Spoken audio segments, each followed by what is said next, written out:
the genre was a little played out. I think people were thinking it was old-fashioned and kind of out of date. And so our intent with the Howling was to sort of try to reinvent the genre for a modern audience. Now, this was the era of the slasher movie, and the company that we made the picture for, Alco Embassy Pictures, had been making money on these low-budget horror and science fiction pictures. And one of their big hits was Prom Night, which was a slasher at the prom place, and there was My Bloody Valentine. There were a whole bunch of pictures. It was the nascent beginning of what became the slasher genre. And so we downplayed in the movie and in the advertising the supernatural angle of the movie. We tried to make it look like a contemporary thriller. The poster did not have any werewolves in it. The trailer didn't really tell you exactly what it was about. And the first, third of the movie, you're not quite sure what the movie is, what the monster part of the movie is about. So that proved to be a winning gambit in that the picture was very successful, very surprisingly successful. It got very good reviews. And was considered a little bit above the level of the trash that people generally expected from horror films, which were considered at the time very low level, made for low lives, by low lives, which is only occasionally true. So the precedent to the movie was it was based on a novel,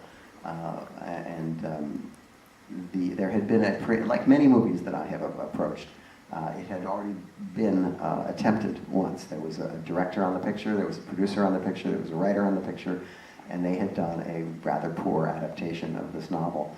And the company was dumping the director, and the producer still worked on the movie, but I never met him. And he ultimately had the rights and produced a number of dreadful sequels over the years.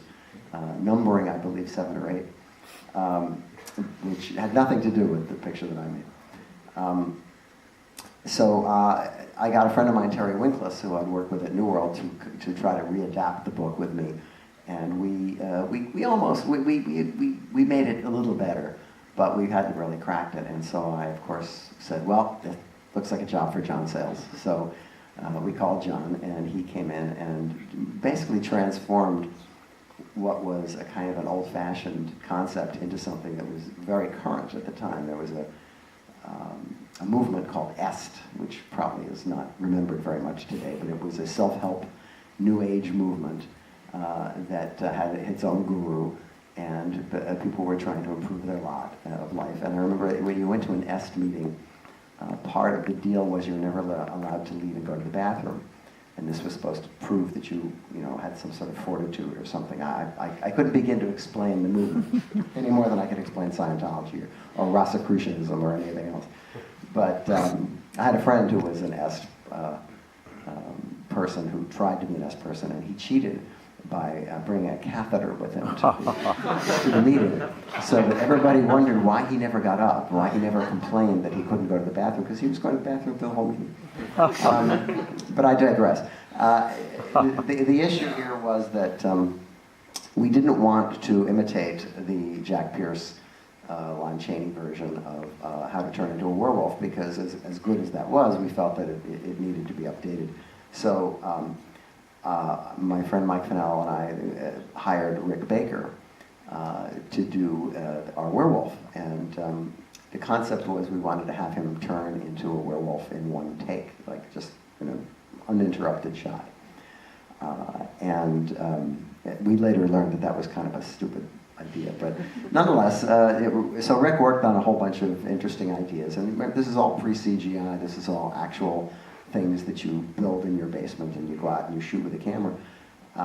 But then John Landis found out that Rick was working with us, and John and Rick had always been planning to do American Werewolf in London, and it had never happened. So Rick said, well, John's not going to make his picture, I'll do this one.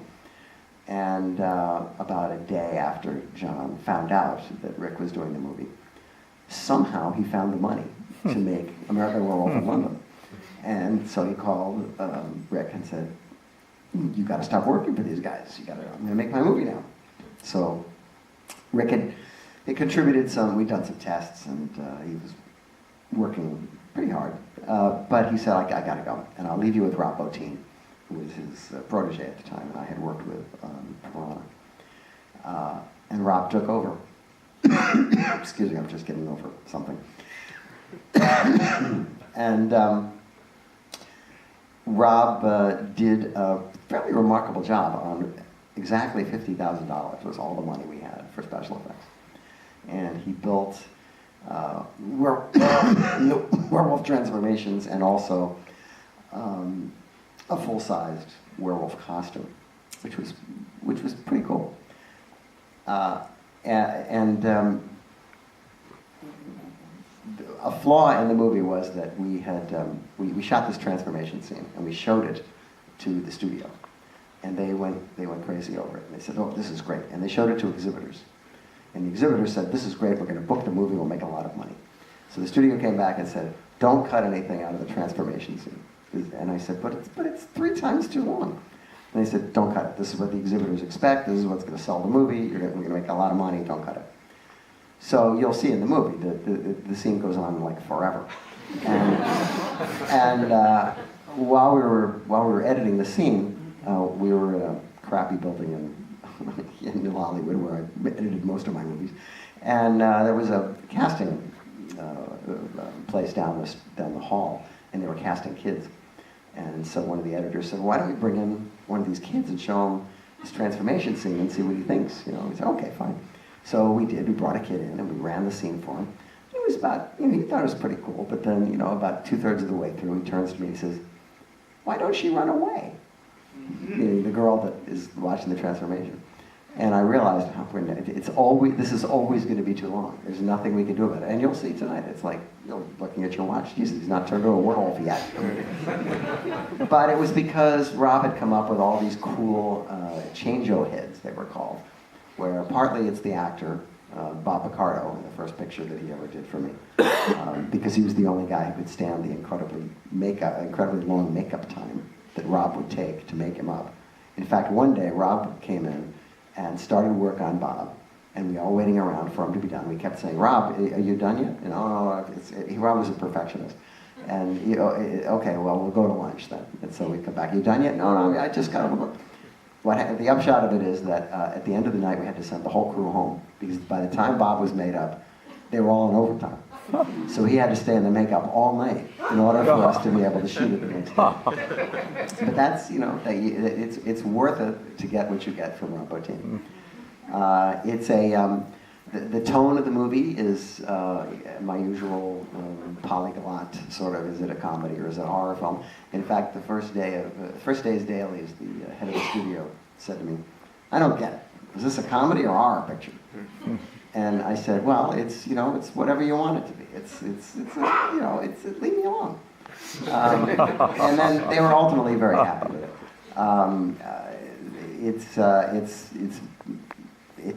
I went to see it at the Lowe's Theater in New York City, which is a dual theater. There was one above and one below. And the fun part of it was that one of them, they would run pictures at the same time, but one of them would be about 5 seconds or 5 minutes behind the other. So it was my first experience with an audience reaction movie. And when you would get to a certain part in the movie and people would scream, you'd run upstairs to see if they would scream at the same part. And they did, and so it was like very cool. And I had brought my parents to see the movie because they had never seen anything I'd done, and hoping to impress them. And my father was duly impressed, although he still didn't understand why I didn't become a golf pro, but it just wasn't, it was in his genes, but it wasn't in mine.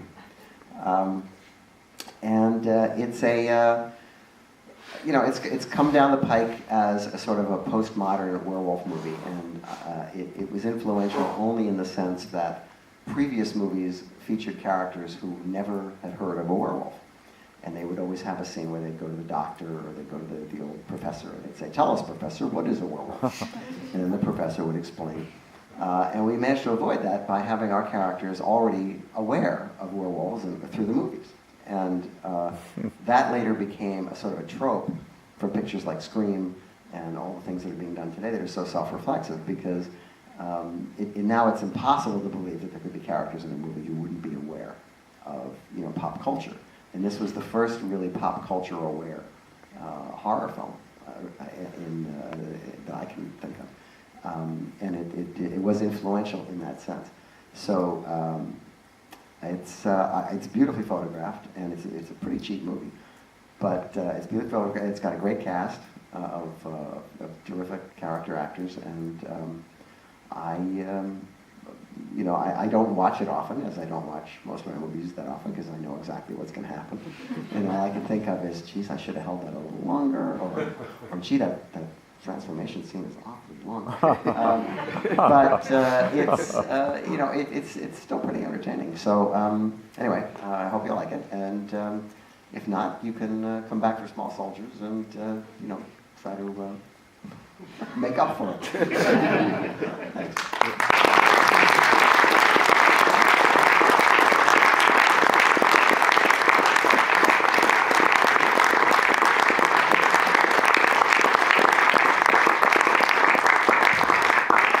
Thanks a lot. One final announcement. Accept my request to you to shut off your mobile phones, of course.